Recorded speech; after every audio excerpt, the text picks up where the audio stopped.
ఇగో లొట్టలేసుకుంటా లోకాన్ని మర్చి ప్యాకెట్లకు ప్యాకెట్లు బిర్యానీలు గుమ్మేటోళ్ళు మీకోసం ఈ స్పెషల్ దమ్ బిర్యానీ వీడియో దేకో ఎక్ బార్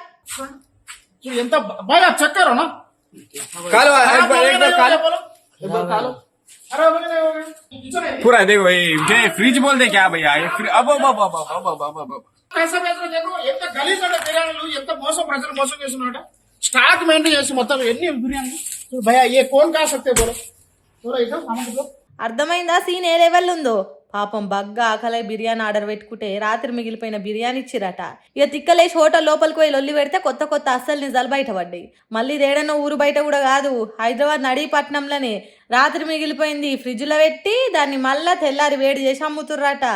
ఎందుకు ఈడనే గిసొంటి అమ్ముతారు అంటే ఖమ్మా వాసన వస్తే చాలు మరి అది ఎప్పటిది ఏంది అని చూసుకోకుండా ఆకలి మీద ఉండే బ్యాచులర్స్ వర్కింగ్ పబ్లిక్ ఉండేది ఇటే కదా అందుకే ఇట్లా మనుషుల పానాలతో ఆడుకుంటారు బడివేగాళ్ళు ఇదే ఘోరం అంటే ఇగో ఇంకో కళాకాండం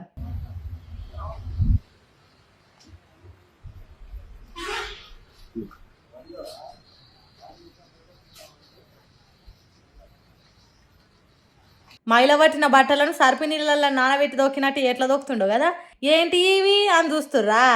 అవేంటి అనుకుంటారు బిర్యానీలో వాడే మసాలా దినుసులు ఎంత నీట్గా అడుగుతుండో కదా ఈ ఘోరం అటు ఆంధ్ర ఫేమస్ గుంటూరులో అయింది ఇంత ఘోరంగా పైన పటారం లోన లోటారం అన్నట్టు తయారు చేస్తే మనుషుల పానాలు ఏం కావాలి ఏం కథ అరే పైసలు పెట్టుకొని పానాలు ఖరాబ్ చేసుకున్నట్టే కదా అప్పుడు ఇంట్లోనే వండుకొని తినరి ఓ 4 రోజులు ఎక్కువనన్నా బతుకుతాము